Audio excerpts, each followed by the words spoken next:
Class 12th business studies chapter चल रहा था शेयर बाजार अर्थ एवं कार्य stock exchange meaning and functions part number 4। कुछ टर्म्स हम डिस्कस करते हैं जो कि शेयर मार्केट्स में यूज़ होती हैं। तो फर्स्ट टर्म जो आज हम डिस्कस करने जा रहे हैं वो है डीम्यूचुअलाइजेशन। ये टर्म क्या होती है, इसका क्या अर्थ होता है? तो पहले ज़माने में जब स्टॉक एक्सचेंज में कार्य किया जाता था तब ब्रोकर्स जो होते थे, दलाल जो होते थे, ये पूरे स्टॉक एक्सचेंज को कंट्रोल करते थे। इनके हाथ ही नियंत्रण होता था।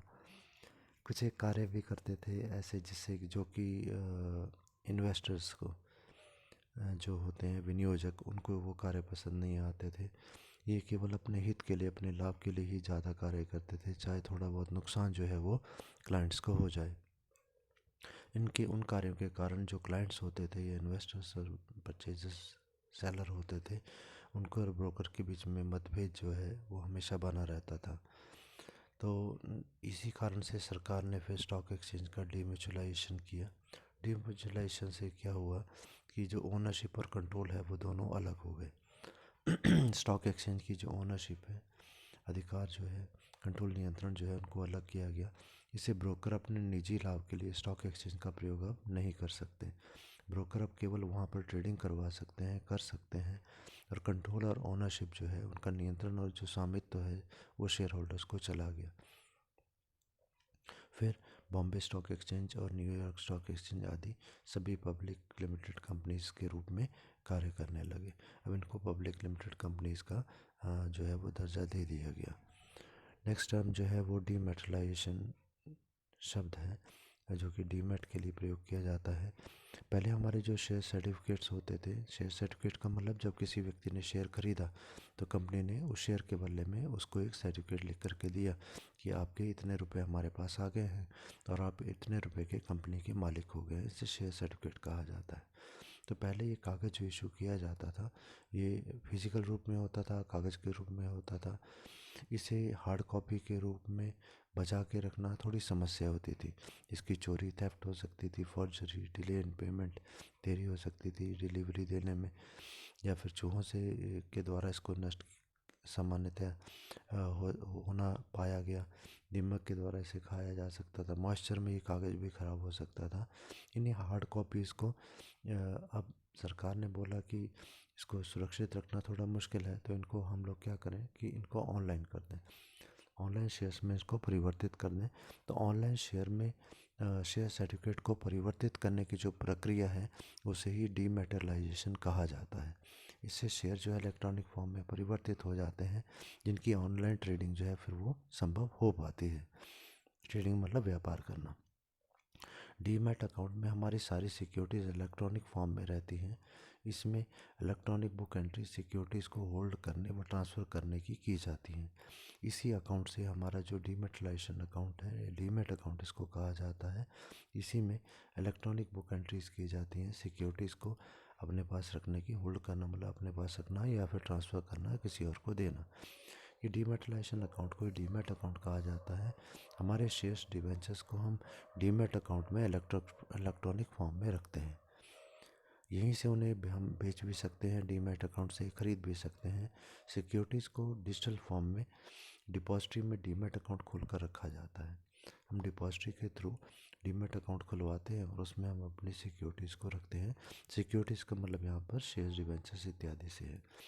जब डिजिटल सिक्योरिटीज़ को भौतिक रूप में फिजिकल फॉर्म या पेपर फॉर्म में परिवर्तित कर दिया जाए, अगर कर दिया जाए, मतलब हमारी जो डिजिटल रूप में परिवर्तित की गई जो सिक्योरिटीज़ हैं उनको दोबारा से हम फिजिकल फॉर्म में ले आएँ या पेपर फॉर्म में ले आएँ, ऐसे उनको परिवर्तित कर दें, तो इस प्रक्रिया को डीमेटलाइजेशन फॉर्म कहा जाता है। जैसे हम बैंक में अकाउंट खोलते हैं पैसे जमा कराने के लिए, वैसे ही हम स्टॉक एक्सचेंज में अपने शेयर्स को जमा करवाने के लिए, बेचने के लिए, खरीदने के लिए एक अकाउंट खोलते हैं जिसे कि डीमैट अकाउंट कहा जाता है। अपने शेयर्स या फिर अन्य डॉक्यूमेंट्स दे करके हम डिपॉजिट जो है पार्टिसिपेंट्स को देते हैं, ब्रोकर्स को देते हैं, और फिर वो उनके द्वारा हमारे को शेयर्स खरीदने और बेचने में मदद करता है। अब ये डीमेटलाइजेशन जो प्रक्रिया है, इसके लाभ क्या हैं और एडवांटेजेस ऑफ डीमेटलाइजेशन हम लोगों ने पॉइंट ऊपर डिस्कस किए। पहला है कि चूहों के द्वारा, दीमकों के द्वारा चोरी हो जाना, सीलन इत्यादि की समस्याओं से बचाव करने के लिए, to eliminate the problems of the theft, forgery, moisture etcetera.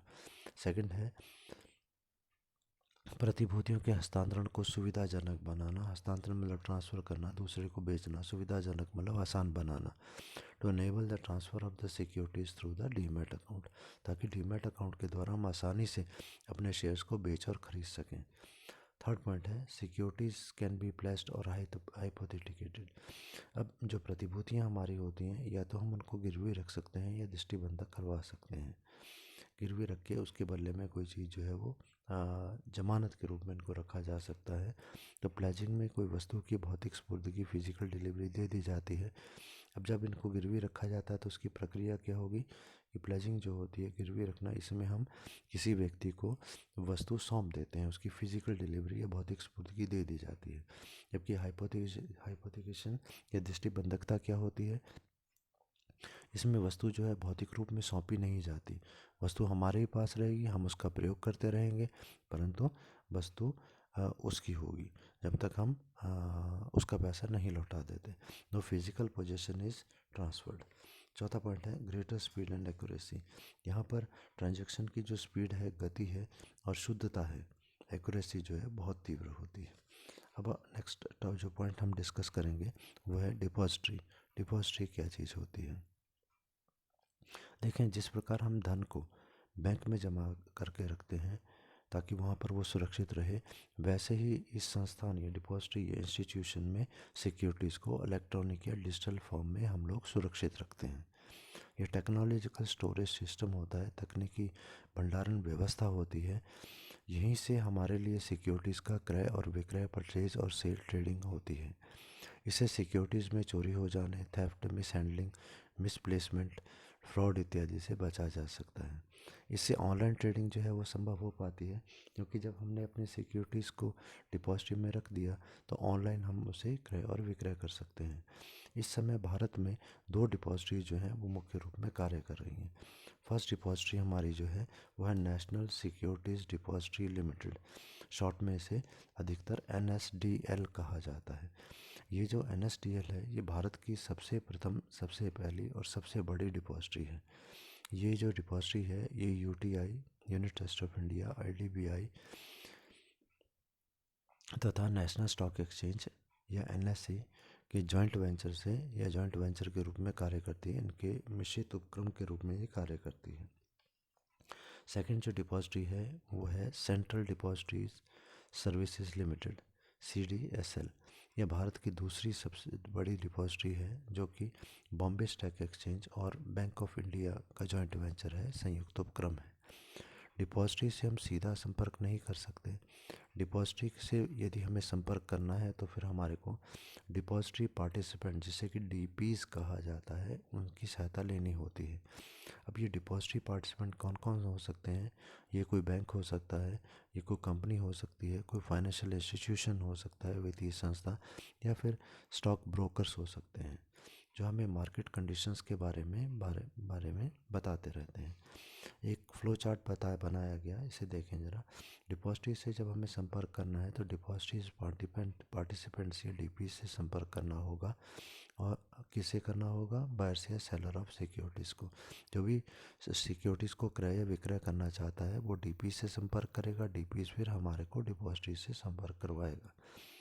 ये एक जो हमारी डिपॉजिटरी है, ये एक technological driven electronic storage system है, जो कि टेक्नोलॉजिकल है, इलेक्ट्रॉनिक है, सिक्योरिटीज़ को स्टोर करने का एक सिस्टम या प्रणाली।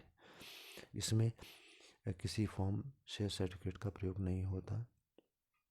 यहाँ पर जब भी हमें कार्य करना है तो कोई फॉर्म नहीं भरना, हमें शेयर सर्टिफिकेट भी इशू यहाँ पर हमको नहीं होते फिज़िकल फॉर्म में, भौतिक रूप में। और इन्वेस्टर्स की सारी जो ट्रांजैक्शंस होती हैं इस डिपॉजिटरीज के माध्यम से बहुत तीव्र गति से हो पाती हैं, एफिशिएंटली, कुशलता से संपन्न की जाती हैं। नेक्स्ट टॉपिक पर आते हैं, जो कि डिपॉजिटरी की विशेषता या फीचर्स ऑफ डिपॉजिटरीज। पहली विशेषता है कि एक संस्था है जिसके पास सभी सिक्योरिटीज़ सिक्योरिटीज मतलब वही शेयर डिवेंचर्स इत्यादि रहते हैं। It's an institution which hold the securities such as the shares and debentures etcetera. इसी के पास सारी हमारे शेयर डिवेंचर होते हैं और यहीं से डीमैट अकाउंट के माध्यम से हम अपने शेयर डिवेंचर का क्रय विक्रय कर पाते हैं। सेकंड पॉइंट है, रहेंगे डिपॉजिटरी के पास ही, पर उसमें से थोड़े से हमारे नाम पर हो जाएंगे, ठीक है। सेकंड पॉइंट है, इस समय हमारे देश में दो डिपॉजिटरीज कार्य कर रही हैं, NSDL और CDSL। At present in our country two depositories are functioning, same NSDL and CDSL। Third point है, विनियोगकर्ता मतलब जो सिक्योरिटीज़ में पैसा इन्वेस्ट करना चाहता है, विनियोग करना चाहता है, लगाना चाहता है। विनियोगकर्ताओं से डिपॉजिटरीज का जो संपर्क है वो एजेंट्स के माध्यम से होता है और इन एजेंट्स को DPs कहा जाता है। Depositories interact with the investors through the agents known as DPs और those are depository participants. Fourth point क्या है, DPs अपनी सेवाएं सेबी के प्रमाण पत्र प्राप्त करने के उपरांत ही दे सकते हैं।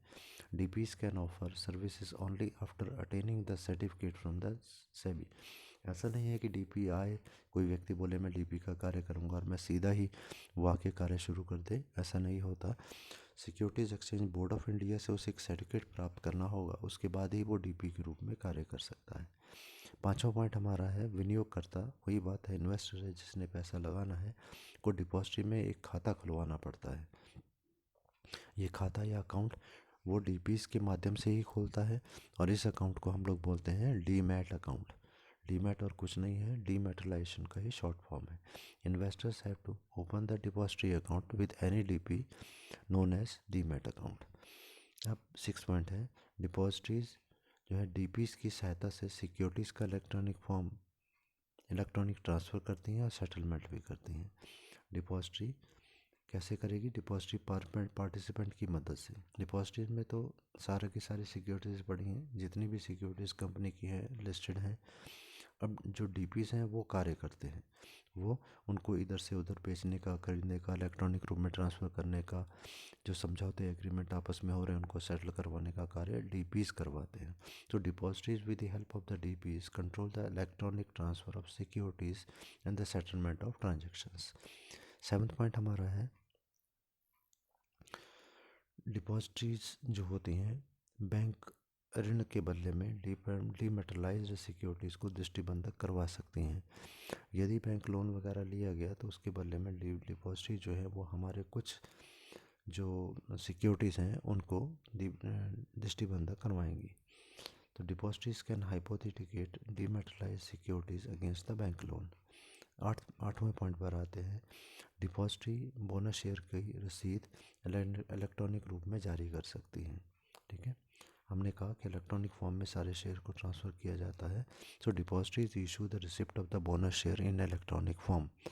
नाइन्थ पॉइंट है, डिपॉजिटरी डीमैट अकाउंट में नामांकन सुविधा भी प्रदान करती है। यदि हम चाहते हैं कि हमारे बाद किसी और की नाम पर ही हमारे शेयर ट्रांसफ़र हो जाएं तो उसे नामांकन सुविधा कहा जाता है। तो डिपॉजिटरी ये फैसिलिटी, नॉमिनी की फैसिलिटी भी हमें उपलब्ध करवाती है। Depository offers the nomination facility of our demat account to.